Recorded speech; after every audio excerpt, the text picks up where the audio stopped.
श्री शिवाय नमस्तुभ्यम। हम सबको पता है कि आज है 26 अप्रैल यानी कि मासिक शिवरात्रि का बहुत ही विशेष सा दिन। वैशाख महीने की ये मासिक शिवरात्रि शिव पार्वती के मिलन का दिन होता है। इसीलिए आज रात में हम सभी लोगों को शिव पार्वती मिलन दीपक अपने घर पे अपनी मनोकामनाओं की पूर्ति के लिए करनी है, जो कि पूज्य गुरु जी की कथा से सुन के बहुत अच्छे से आपको बताऊंगा और समझाऊंगा। ठीक है ना, वीडियो को पूरा देखिएगा जिससे जानकारी आपको बहुत ही ज़्यादा अच्छे से प्राप्त हो सके, है ना। देखो, जब भी दीपक की बातें आती हैं मैं आप लोग को दो फोटो दिखाता हूं। एक इस प्रकार से मैं आटे की दिखाता हूं, एक मैं आप लोग को मिट्टी का दिखाता हूं। ठीक है ना, आप कोशिश किया करो जितना पुराना दीपक लोगे, जितना भी पुराना दीपक लोगे, भले ही एकदम जल करके वो काला हो गया हो, तो उतना ज़्यादा पावरफुल होता है वो दीपक, उतना ज़्यादा ताकतवर होता है ना। बार बार नया दीपक लेने की आवश्यकता नहीं पड़ती। लेकिन वहीं पे अगर आप आटे का दिया ले रहे हो तो एक बार दीपक लगाने के बाद में दोबारा आटे के दीपक में आप दीप प्रज्वलित नहीं कर सकते। चीज़ें क्लियर हैं क्या? तो आपकी जो भी मर्जी हो, आटे का लेना हो आटे का ले लो, या मिट्टी का लेना हो तो मिट्टी का ले लो। ठीक, अब हम लगाने वाले हैं शिव पार्वती मिलन दीपक। लेकिन इस बार जो शिव पार्वती का हम मिलन कराने वाले हैं उसका तरीका थोड़ा सा डिफरेंट है, क्योंकि हम यह उपाय स्पेशली करने वाले हैं किसके लिए? पैसे के लिए। किसके लिए करेंगे? पैसे के लिए। यानी कि शिव पार्वती का मिलन हम लोग पैसे के लिए करने वाले हैं, अपने घर में खूब सारा धन संपदा के लिए। देखो, जो भी दिया आपने लिया है, आपके घरों में महादेव का शिवलिंग होगा। जिन घर में महादेव का शिवलिंग नहीं होता उनके घर का पानी अच्छा नहीं होता। मतलब पानी अच्छा का मतलब जो व्यक्ति पीता है उन्हें पुण्य प्राप्त नहीं होता। इसीलिए अगर आप हिंदू धर्म से हो, सनातन धर्म को फॉलो करते हो, तो आपके घर के अंदर शिवलिंग होना ही होना चाहिए। ऐसा पूज्य गुरु जी ने बहुत बार अपनी कथाओं में कह रखा है। तो आप भी अगर महादेव के भक्त हैं तो अगर नहीं है शिवलिंग घर में तो पहले सोचो कि क्यों नहीं है, और उसके बाद जवाब अंदर से आएगा कि हाँ मेरी गलती है। तो अपने घर के बाहर जाओ या फिर मुझसे बता दो, मैं भेज दूंगा, कहीं से भी आप ले लो और शिवलिंग अपने घर में ज़रूर रखो। ठीक है ना, बातें करते हैं उपाय की। देखो, हम क्या करने वाले भाई, शिव पार्वती मिलन दीपक लगाने वाले हैं। तो आप सभी लोगों को ये प्रकार का क्या दिख रहा है? दिया दिख रहा है। अब आपको क्या करना है, इस दीपक के अंदर दो बत्ती लगानी है। पहली बत्ती कौन सी लगाओगे? लंबी बत्ती। और दूसरी बत्ती जो हमें लगानी होगी वो इसी बत्ती से बिल्कुल सटा करके लपेट करके आपको दूसरी बत्ती लगानी है। अब कहोगे भैया हम यह दीपक शिव और पार्वती के लिए लगा रहे हैं, तो भगवान शिव कौन है? देवता है, तो उनके लिए तो गोल बत्ती लगनी चाहिए। लेकिन मैंने आपको दूसरी बात और बताई है कि हम यह उपाय किसके लिए कर रहे हैं? धन संपदा के लिए। और शिव पार्वती का ये दीपक हम धन के लिए कर रहे हैं, और कभी भी पैसों की बढ़ोतरी के लिए गोल बत्ती नहीं लगती है। इसीलिए आज के इस दीपक को, जो शिव पार्वती का मिलन है, हम लोग लंबी बत्ती का दिया लगा रहे हैं। चीज़ें क्लियर हो रही हैं क्या? तो आपको एक दिया शिव के नाम की लगानी है और दूसरा दिया माँ पार्वती के नाम की। चीज़ें क्लियर हो रही हैं क्या? अब इस दीपक के अंदर हमें डालना क्या है भाई? घी डालना है। ध्यान रखिएगा, जो घी का इस्तेमाल आप कर रहे हो वो गौ माता के दूध से होना चाहिए। आज भले ही शनिवार का दिन है, लेकिन भोले शंकर के शिवलिंग के पास में सरसों के तेल का दिया नहीं लगाया जाता। ठीक है ना। अब बारी आती है इस दीपक को जलाने की। तो महादेव के शिवलिंग के पास हम दिया लगा रहे हैं, तो दीपक के नीचे क्या रखेंगे? थोड़ा सा काला तिल, बहुत ज़्यादा तो नहीं बट हाँ थोड़ा सा काला तिल रखेंगे। एंड देन आप सभी लोगों को इस दीपक को प्रज्वलित करना है, इस दीपक को जलाना होगा। ठीक, अब इतना करने के बाद में आप सभी लोग जब दीपक को जलाओगे तो भोले शंकर और माता सती दोनों का स्मरण करते हुए दीपक को जलाएंगे। अपने घर में धन संपदा के लिए एक चुटकी काला तिल और दीपक के अंदर अगर आप डाल देते हैं तो इससे आपके घर परिवार में कभी धन की कमी नहीं होगी। माँ लक्ष्मी का वास घर में बना हुआ होगा। ठीक, आगे बढ़ते हैं इस वीडियो के हम लोग अपने दूसरे उपाय की तरफ। ये जो दूसरा उपाय हम लोग करने वाले हैं, ये आपके घर परिवार के किसी भी रूप में अगर कष्ट प्रवेश कर गए हैं, घर में बहुत ज़्यादा कष्ट है, मतलब उस कष्ट से छुटकारा नहीं मिल पा रहा है, तो आप इस उपाय को करेंगे। अब इस उपाय के लिए हमें 3 चीज़ें चाहिए। कौन कौन सी? बस 3 चीज़ें तो चाहिए, लेकिन ज़्यादा मात्रा में नहीं।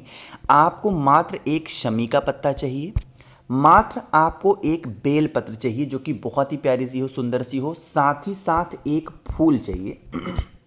वो फूल कोई सा भी हो सकता है, कोई ज़रूरी नहीं लाल हो, पीला हो, सफ़ेद हो, कोई भी कोई भी एक पुष्प, एक सफ़ेद एक आपको बेलपत्र और एक आपको शमी का पत्ता, है ना। इसे लेकर के कहाँ पे जाओगे सॉरी, महादेव के शिवलिंग के पास में, ठीक। महादेव का पूरा परिवार शिवलिंग के ऊपर ही विराजमान है। हम लोग ये उपाय कर किसके लिए रहे हैं? कष्ट के लिए। तो जो आपके पास में एक बेलपत्र है, एक शमी का पत्ता है, एक फूल है, उसे अपने राइट हैंड में दाहिने हाथ में पकड़ेंगे। और शिवलिंग पे 3 स्थान होते हैं। कौन कौन सा मेन स्थान है?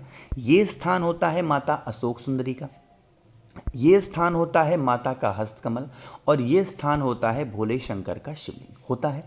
आपको उन्हीं तीनों चीज़ों को सबसे पहले टच कराना है माता अशोक सुंदरी के स्थान पे, फिर टच कराएंगे माता के हस्तकमल पे, एंड देन लास्ट में आप सभी लोगों को अपनी मनोकामना या जीवन के जो भी कष्ट हैं, परेशानियां हैं, उनके निवारण के लिए महादेव के शिवलिंग के ऊपर मात्र रख करके चले आते हैं, तो इससे आपकी विशेष जल्दी पूरी होती हैं। ध्यान रखिएगा, इस उपाय को भी शाम के टाइम पे प्रदोष काल के बाद में ही करना है, सुबह नहीं करना है।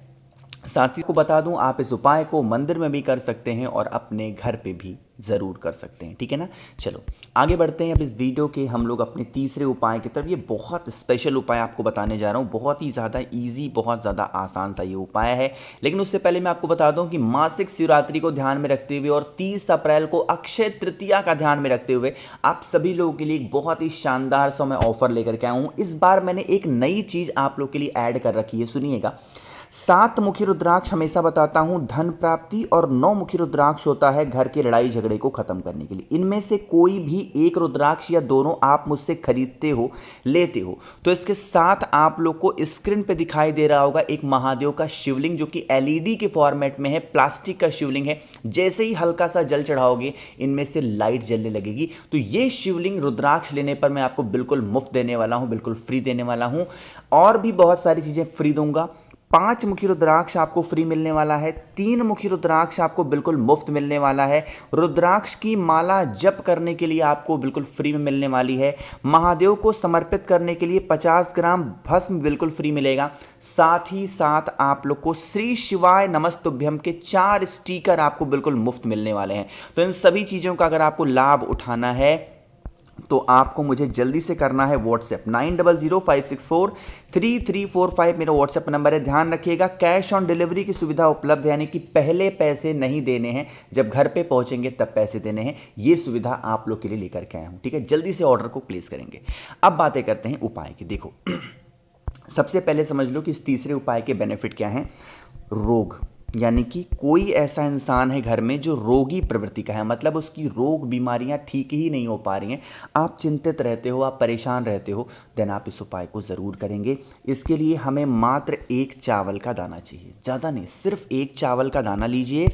और साथ ही साथ आपके घर में कोई भी चंदन हो, चाहे वो लाल हो, पीला हो, आपके घर में सफ़ेद चंदन हो, या फिर अबीर हो, गुलाल हो, ये आप ले सकते हो, ऐसा कोई दिक्कत नहीं है, ठीक है ना। कोई भी चीज़ ले लो। इसको लेने के बाद में आप एक तांबे का लोटा लेंगे, उसमें जल भरेंगे, और रोग मुक्ति का उपाय है तो गंगा जल ज़रूर डालिएगा, ठीक है ना। जो आपके पास में चावल का एक दाना है, उस चावल के एक दाने को पहले महादेव के शिवलिंग के ऊपर समर्पित कर देना, और उसके बाद में आपको 1 लोटा जल उसी चावल के दाने के ऊपर कुंदकेश्वर महादेव के नाम से समर्पित करेंगे। जब चावल के दाने के ऊपर आपने जल समर्पित कर दिया कुंदकेश्वर महादेव के नाम से, उसके बाद में आपके पास में चाहे वो लाल रंग हो, पीला रंग मैं बोल रहा हूँ, लाल चंदन हो, पीला चंदन हो, या गुलाल अबीर हो, जो भी है आपके पास में, उस व्यक्ति का नाम और गोत्र बोल के महादेव के शिवलिंग पे मात्र 1 चुटकी समर्पित कर देने से घर के लोग बीमार नहीं पड़ते हैं। तो आप इस उपाय को रोग बीमारी के लिए ज़रूर करिएगा, ठीक है ना। चलो, तो यहाँ पे हम लोगों ने आखिरी उपाय की हम लोग बात करने जा रहे हैं, जो कि शहद से मात्र करना है। बहुत ही इजी सा, बहुत ही आसान सा ये उपाय है। देखो सबसे पहले समझते हैं इस उपाय के बेनिफिट। इच्छा पूर्ति, मतलब कोई भी प्रकार की कैसी भी इच्छा है, देन आप इस उपाय को निश्चित रूप से करेंगे। 2 चीज़ें चाहिए, एक तो आपको शहद की ज़रूरत पड़ने वाली है, और दूसरा आपको एक शमी के पत्ते, ज़्यादा नहीं, मात्र 1 शमी का पत्ता, ठीक। अब आपके पास में जो शहद है, उस शहद का लेपन महादेव के शिवलिंग के ऊपर करेंगे, और इसी शहद के ऊपर जो शमी का पत्ता मैंने दिखाया उसको। अब अगर शमी का पत्ता नहीं मिलता है तो चावल के दाने का इस्तेमाल कर सकते हो, ठीक है ना। क्या करेंगे, शमी के पत्ते को शहद के ऊपर और अपनी मनोकामना कह के 1 लोटा जल मात्र समर्पित कर देने से घर के जो भी सदस्यों की इच्छा पूरी नहीं हो पा रही है वो विशेष भी पूरी होती है, ठीक है ना। जितने उपाय मैंने आपको बताए हैं सारे उपाय आज करने हैं शाम के टाइम पे प्रदोष काल के बाद में कभी भी। तो वीडियो पसंद आई हो तो लाइक करिएगा, ऑफर का लाभ ज़रूर उठाएंगे। 30 तारीख द लास्ट डेट। और हाँ, चैनल को ज़रूर सब्सक्राइब करेंगे जिसने अभी तक नहीं किया। कुछ पूछना है नीचे कॉमेंट सेक्शन में पूछ सकते हैं। श्री शिवाय, नमस्तुभ्यम।